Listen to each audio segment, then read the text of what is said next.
Bonjour à tous, voici le programme de la séance.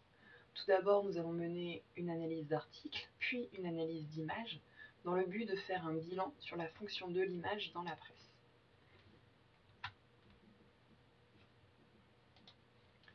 Notez donc séance 2, une image pour dramatiser une information. Objectif, comprendre la fonction des images dans la presse, analyser un détournement d'image. Faites pause afin de noter ce titre et cet objectif. Voici le document qui est présent sur Pronote. N'hésitez pas à l'ouvrir pour lire mieux. Je vais lire rapidement l'article et décrire les images. Arrêt sur image était à l'origine une émission télévisée, offrant un regard critique sur les médias. Elle est diffusée aujourd'hui uniquement sur Internet. La rubrique 8 dit « Analyse des informations qui contiennent des erreurs ». Voici un extrait d'un article paru en 2015. Pénurie de médicaments en Grèce. La photo du Figaro date de 2014. Aspirine, antibiotiques, vaccins. La pénurie de médicaments s'accélère en Grèce, d'après le Figaro. La faute au gouvernement de Tsipras qui pioche dans les caisses de la sécurité sociale et du pôle emploi local pour payer ses dettes. Et qui dit pénurie, dit longue queue devant les pharmacies, comme le montre la photo d'illustration de l'article. Sauf que le site Okinews a relevé que la photo du Figaro date de l'année dernière. Voilà un effet inattendu du manque de liquidité de la Grèce. Selon le Figaro, les pharmacies grecques sont prises d'assaut en raison de la pénurie de médicaments qui s'accélère. Pourquoi ? La population n'ayant plus les moyens de payer et l'assurance maladie étant à sec, les laboratoires pharmaceutiques auraient décidé de limiter l'approvisionnement des pharmacies grecques. Seules les précommandes déjà payées seraient livrées. Résultat, depuis quelques jours, dans les pharmacies d'Athènes, il est difficile de trouver un certain nombre de médicaments, de la simple aspirine aux antibiotiques en passant par des vaccins, explique le Figaro. La preuve ? Pour illustrer l'article, le Figaro a publié une photographie montrant une longue file d'attente de personnes âgées devant une pharmacie. Donc voici un imprimé écran, comme vous le voyez, du site internet du Figaro. À cela s'ajoute une photo qui a attiré l'attention du site okinews.fr qui dénonce régulièrement les clichés sur la Grèce. Après quelques recherches, il s'avère que la photo du Figaro, prise par l'AFP, date de mars 2014, lors d'une grève des pharmaciens. Rien à voir avec une quelconque pénurie donc. Voici sur la deuxième page un imprimé écran du site de l'AFP montrant cette photographie. Et pour prouver que les pharmacies ne sont pas prises d'assaut à Athènes, la journaliste grecque Angélique Kourounis a publié sur Twitter plusieurs photos de pharmacies, prises le jeudi 26 mars. Force est de constater qu'il n'y a pas de vent de panique. Voici l'imprimé écran du tweet de la journaliste. Passons à présent aux activités. Voici les 3 questions auxquelles il faudra répondre dans l'activité 1, qui repose essentiellement sur l'article texte. Pour répondre à la première question, pourquoi y a-t-il des files d'attente devant les pharmacies grecques selon le Figaro ? Vous voyez apparaître en jaune des éléments, des indices qui peuvent vous permettre de construire une réponse. Relisez-les, faites pause dans la vidéo afin de répondre. Question 2.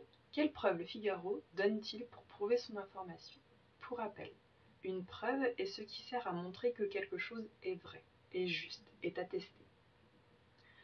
Donc relisez l'article, observez bien les éléments ajoutés et rédigez une réponse précise. Question 3. Le Figaro vous paraît-il être un journal rigoureux ? Rigoureux signifie qui fait preuve de précision dans son travail. Pour répondre, posez-vous la question suivante. Pensez-vous que le Figaro a correctement vérifié ses sources ? Une fois que vous avez répondu à cette question dans votre tête, répondez à la question 3. Rédigez cette réponse en prouvant votre avis avec un argument et un exemple précis. Passons à présent à la correction. Question 1. Selon le Figaro, il y a des files d'attente devant les pharmacies grecques car il y a des pénuries de médicaments puisque les laboratoires pharmaceutiques limitent la distribution à cause des problèmes économiques du pays. Question 2. Pour prouver son information, le Figaro ajoute une photographie d'une file d'attente devant une pharmacie grecque. Question 3. Ce journal n'est pas rigoureux car il utilise une photographie de mars 2014 pour illustrer une information de 2015. C'est ce qu'on appelle un détournement d'image. Soit le journal n'a pas vérifié ses sources, soit il a volontairement trompé son lecteur. Faites pause dans la vidéo afin de recopier cette correction et nous passerons à l'activité suivante. Activité 2, analyser un détournement d'image. De nouveau, 3 questions qui vont nous permettre d'analyser ce détournement et la dénonciation du détournement. Question 1. Quel détournement d'image Le Figaro a-t-il réalisé? Pour rappel, un détournement, c'est le fait de détourner quelque chose illégalement pour son profit. Détourner signifie transformer, ne pas donner la bonne direction à quelque chose.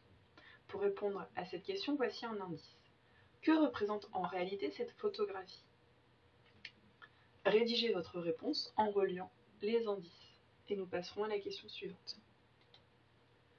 Pourquoi a-t-il utilisé une ancienne image? Ici, il s'agit de chercher les raisons qui ont poussé ce journal à ajouter l'image dans son article. Et donc, il s'agit de réfléchir sur la fonction de l'image, à quoi cette image peut-elle servir, pourquoi le journal l'ajoute-t-il? Répondez et nous passerons à la dernière question. Comment la désinformation a-t-elle été dénoncée? La désinformation, c'est l'ensemble des techniques de manipulation qui cherchent à tromper des personnes, à les désinformer, à leur faire croire quelque chose qui n'est pas la réalité. Ici, la désinformation a été dénoncée de 2 manières différentes. Ce sera à vous de les trouver. Et nous passerons à la correction. Le Figaro a utilisé une photographie réelle, mais qui ne correspond pas aux faits racontés. Cette photographie a une fonction descriptive, car elle permet de prouver l'information. Le Figaro l'a utilisée pour prouver que son information serait réelle. La désinformation a été dénoncée de 2 manières. Le site Wikinews a prouvé que la photographie datait de 2014. La journaliste grecque a pris des clichés de pharmacie grecque pour prouver que l'information était fausse. Faites pause afin de noter votre correction et nous passerons au bilan. Notez ce bilan dans le cahier. Les journaux peuvent utiliser différents types d'images pour illustrer leurs articles. Ces images peuvent être des photographies, des dessins, des caricatures ou des infographies, c'est-à-dire des schémas. Elles peuvent avoir différents objectifs, c'est-à-dire différentes fonctions. Illustratif ou décoratif, l'image permet de décorer une page de journal. Descriptif, l'image ajoute des informations ou sert de preuve. Symbolique, l'image cherche à provoquer une émotion chez le lecteur. Humoristique, l'image cherche à faire rire le lecteur. Mais parce que l'image est parfois utilisée comme preuve et qu'elle frappe l'esprit du lecteur, les journalistes peuvent la détourner pour dramatiser l'information. Une fausse image permet de donner plus de crédibilité à une information fausse, non prouvée ou peu développée. La séance est à présent terminée. Au revoir.